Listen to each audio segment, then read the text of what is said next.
최창렬 교수와 좀 얘기를 나눠보겠습니다. 최 교수님, 네.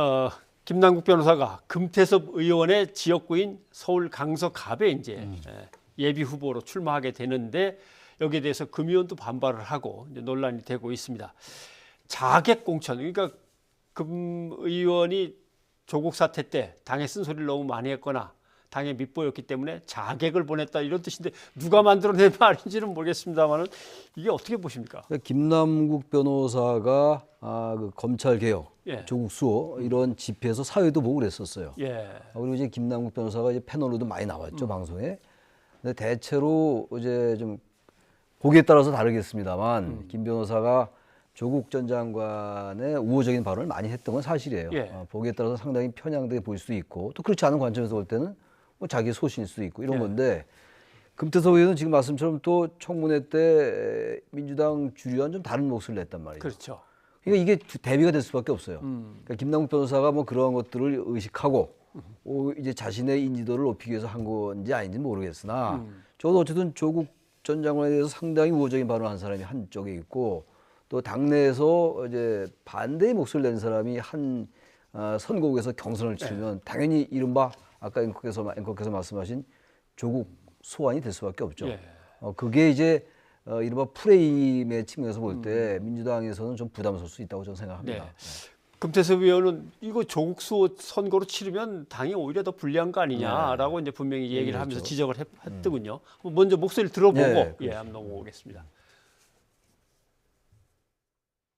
우리 당을 위해서 제가 막아내야죠. 이번 총선을 조국 수호 선거로 치를 수는 없습니다. 강서갑이 19대 총선 때 노원갑이 되어서는 안 됩니다. 근데 더불어민주당도 굳이 이 선거를 조국 수호 선거로 치르면 불리하다는 건 다 알고 그렇게 치를 생각이 없겠지만 말씀하신 대로 지지했던 사람, 그쪽에 늘 서 있던 사람과 반대편에 말을 했던 사람이 맞붙게 되면은 뭐 야당이건 아니면 언론이건 프레임을 그렇게 짜고 몰고 가면 그만이죠. 야당 언론도 분명히 그쪽으로 쓸 거예요. 예. 진보 언론이건 보수 언론이건 이른바. 그리고 야당이 아마 이쪽에 프레임으로 가지고 갈 공산이 커요. 예.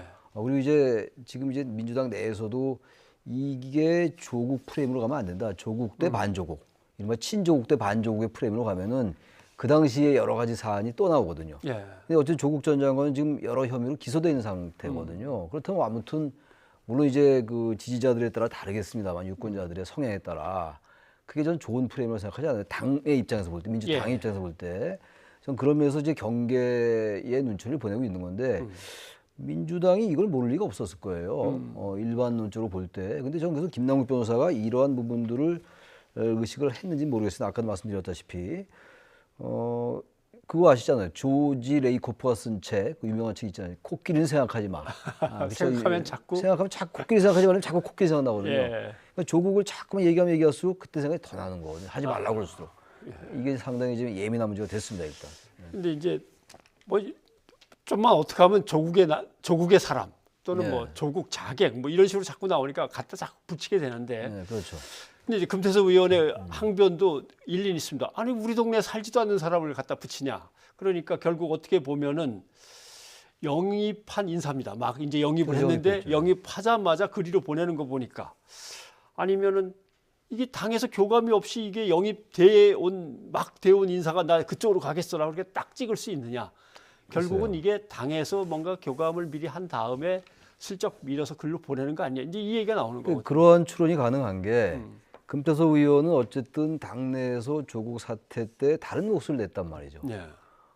그런 부분들에 대해서 민주당의 지도부나 주류, 이른바 뭐 그 부분을 친문이라고 해야 될지 모르겠으나 그쪽의 사람들이 부담스러울 수는 있겠죠. 그런 관점으로 바라본다면. 예. 그렇다면 이제 김남국 변호사는 또 조국 전 장관에 대해서 상당히 옹호적인 발언을 했던 인사니까.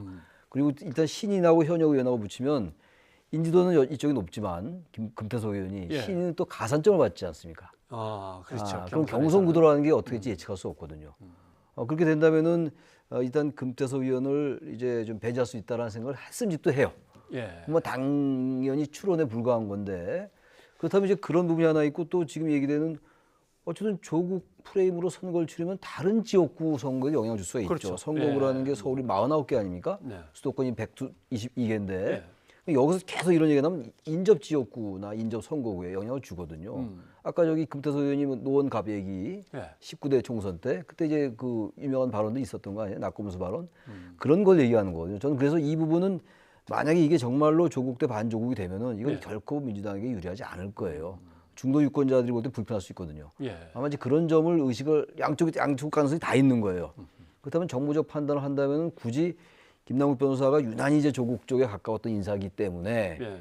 또 금태섭 의원은 그렇지 않았던 인사인데 둘을 붙이는 게 그런 정무적 판단이 어떻게 가능했을까라는 생각이 드는데 모르죠. 어떠한 판단으로 이렇게 했는지 예. 또 뭐 다른 생각이 있는지 모르지만 제가 볼 때는 결론적으로 볼 때 김남국 변호사가 이쪽 강서갑에 출마하기는 어렵지 않을까라는 생각이 들긴 합니다. 이렇게 이제 논란거리가 됐는데 출마할 수 있을까 이런 생각이 듭니다. 서른 의원은 야 당이 그런다고 뭐 그쪽에다 일부러 밀어서 보복을 하고 그러겠냐. 글쎄요. 우리 당은 그렇게 정확한 표현은 쪼잔하지 않다. 쪼잔하지 않다. 예, 이렇게 표현을 했습니다마는 그래서 그랬는지 아무튼 어찌됐는지는 모르겠지만 말씀하신 대로 오늘 금태섭 의원이 기자회견했고 김 변호사가 또 기자회견 하려다가 이게 취소가 되면서 취소해야죠. 뭔가 압력을 좀 받는 것 같습니다. 아무래도 당신이 좀 양보하거나 자제해야겠다. 뭐 이런 식이 아닐까요? 제가 이제 뭐 기자들하고 통화도 가끔 하는데 오늘 기자들과 통화한 내용은 지금 말씀하신 앵커께서 말씀하신 그런 쪽의 얘기가 꽤 있었던 것 같아요. 네. 이제 김남국 변호사에게 그런 메시지가 왔다고 전 들었거든요. 뭐 그게 맞는지 안 맞는지 모르겠습니다만 그게 왜 없었겠어요. 그러니까 기자회견을 취소했을 것 같은데 영입 인사 아닙니까 아까 말씀처럼. 예. 영입 인사가 그러면 전혀 아무데도 출마 안 할 수는 없는 거 아니겠어요? 그렇죠. 이런 상태에서 비례대표로 갈 수는 없는 예. 것이고 그렇다면 이제 강서갑을 포기하고 다른 지역구에 갈 가능성이 있죠. 하하. 아직은 뭐 여러 가지 이제 변수가 있으니까 예. 또 이제 여론의 추이를 좀 지켜보겠죠 당에서. 예, 출마 포기하라는 전화 걸려오고 있다. 아무튼 그러면 아까 뭐 나름대로 이렇게 예상하신 대로 아무래도 출마는 못하게 될 가능성이 그럴 조금 더 가능성이 크다. 있어 보입니다. 제가 추측하건대 모르죠. 예. 뭐 지켜봐야죠. 알겠습니다. 자 이제 크게 이제 기치를 내걸고 출발한 미래통합당 얘기를 한번 해봐야 될 것 같습니다. 미래통합당이 오늘 이제 의원총회를 열었습니다. 네. 좀 뭔가 문제는 있었던 것 같습니다. 정병국 의원이 상당히 불쾌한 이제 심경을 얘기를 했죠. 내비쳤는데 그 장면 한번 보고 네, 얘기를 나눠보죠. 예. 인사를 하려면 여러분들이 다 같이 하셔야 되는 것 아닙니까? 저는 이게 우리가 정말 생각을 다시 하셔야 되는 겁니다. 당 지도부가 이런 식으로 가시면 저는 안 된다고 봅니다. 우리는 다 같이 미래통합당을 만든 사람들입니다. 여러분들도 같이 만들었잖아요. 또 여러분들도 다 같이 인사를 하고 함께 하셔야지. 왜 우리가 들어와서 우리만 인사를 해야 됩니까? 함께 미래통합당으로 함께 갑시다. 예, 합당을 했으니까 다 모여서 자 각자 자기 소개합시다 이렇게 써야 되는데 마치 그 텔레비전에 그 아는 형님인가요? 뭐 그런 거 네. 있는데 신입생들 왔는데 하나씩 인사해라. 이렇게 하니까 기분이 나쁘겠는데 근데 저 모습으로 계속 갈등이 빚어질지 아니면 저렇게 한번 의견 표현하고 그다음부터는 그래 하면서 같이 가지 이거 하고 끝날지 어떻게 될지 글쎄요 모르겠어요. 모르죠. 뭐 근데 저는 굳이 또 거기에 대한 추측을 한다면 예. 갈등이 좀 갈 것 같아요. 아. 왜냐면 정명국 의원 같은 건 사실 그 과거에 이제 개혁적인 목소리도 많이 냈고 예. 저렇게 하는 건 대단히 이상한 거예요, 사실은. 그러니까 다시 말하면 유승민 의원이 얘기한 이른바 신설합당 이 아닌 걸 보여주는 거예요, 상징적으로. 그러니까 사실상 흡수통합된 하나의 상징적인 모습이라고 해석할 수 있겠죠. 예. 그러니까 그 새로 이제 들어왔으니까 당신들 인사하셔 이거 아닙니까? 근데 만약에 1대1 당대당으로 통합했으면 이쪽만 인사할 이유는 없는 거죠. 정명국 의원 얘기처럼. 그러니까 지금 이제 한국당과 이제 새보수당 그리고 뭐 전진당 이현주 의원이 이제 혼자 있던 예. 정당입니다만 그리고 다른 이제 보수 성향의 단체들하고 이른바 보수 통합을 해서 미래통합당을 만들었는데 통합이 되려면 시너지 효과가 나려면 이른바 화학적 결합이 돼야 되는데 예. 제가 볼 때 탄핵안을 아직 못 건넌 것 같아요. 탄핵안을 건넌다는 얘기는 적어도 탄핵에 대한 입장은 일단 좀 봉합을 하자는 얘기인데 봉합이 되는 문제가 저는 아니라고 봅니다. 예. 다른 통합의 변수 같은 건 통합이라는 큰 대의, 다시 말하면 선거 승리라는 정치공학적 이유 때문에 덮어갈 수가 있는데 이 탄핵이라는 거는 주권자들, 보수주나 중도층 유권자들도 절대적으로 찬성했던 거예요. 그리고 예. 국회에서 의결됐고 헌법재판소가 파면했던 거였거든요. 박근혜 전 대통령을. 예. 이거 헌법 절차에 따라서 이루어졌는데 자유한국당은 이걸 반대했단 말이에요. 그럼 다시 말하면 이건 단순하게 정치적인 어떤 그 의견의 차이라기보다도 헌법 절차를 무시한, 다시 말하면 민주주의나 헌정주의적 관점에서 봐도 다 문제가 있다고 저는 생각해요. 헌정주의라는 거는 헌법에 따른 정치를 얘기하는 건데, 민주주의라는 것은 이른바 다수의 지배인데 두 가지가 충돌할 때가 많아요. 근데 저는 이 부분은 헌정주의의 입장에서 보나 민주주의 입장에서 보나 문제가 있는 거거든요. 네. 이게 해소가 안 되니까 어쨌든 뭐 선거 승리가 가장 목적이겠죠, 이분들에게. 그러니까 자꾸 저런 모습이 나오는 게 아니냐. 예. 가장 가장 기류에는 그런 게 흐르고 있다는 생각이 듭니다. 근데 정병국 의원이 이제 저렇게 발언을 했으면 정병국 의원이 대표로 해갖고 한마디 하고 끝나겠지라는 생각을 할 수도 있는데 할 수도 있죠. 이제 유승민 의원이 잠깐 나타나지 대참을 하면서 않겠죠. 모습을 안 보이니까 네. 뭐 큰 구상을 하려고 어디 칩거한 건가? 아니면은 자꾸 그러면 정말 안 좋아라고 뭔가 이렇게 시위를 하는 모습인가? 이제 이런 생각이 드는 거죠. 세보수당 의원들의 이제 공천 이런 문제가 아무래도 이제 문제가 될 수가 있죠. 뭐 네. 지분이나 공천 전혀 관여 안 한다고 그랬지만, 생각 안 한다고 그랬지만, 현실 정치에서 뭐 그렇게 가능한 일이 아니거든요. 그런 일이.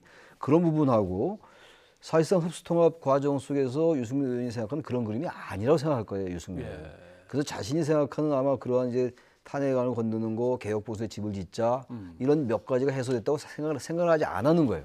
생각을 했다면 나타났겠죠. 의원총회도 나타났고 했을 텐데, 출범 이런 모습을 보이는 건 상징적으로 상당한 불만을 표출하는 거죠. 예. 그것이 바로 이제 한국당과 세보수당 등 이런 이제 그 보수 세력들의 통합이 아직 완결되지 않았다. 그래서 말씀처럼 정병국 의원이 저렇게 얘기했으니까 그래도 넘어갈 수 있지만, 전 당분간은 그 크건 작건 그런 이제 갈등은 좀 나타나지 않겠는가 이런 추측을 합니다. 예. 개인적으로. 바른미래당 쪽으로 이제 좀 넘어가 봐야겠습니다. 네.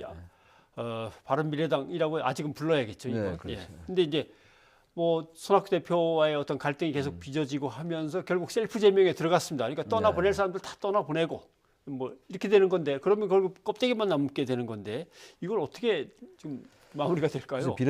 바른미래당의 이제 그 이른바 내분 내용이 꽤 오래가는 것 같아요. 손학규 대표의 거취를 둘러싼 문제들인데, 예. 이른바 지금 바른미래당의 그 호남 의원들이거든요, 지금 이쪽에.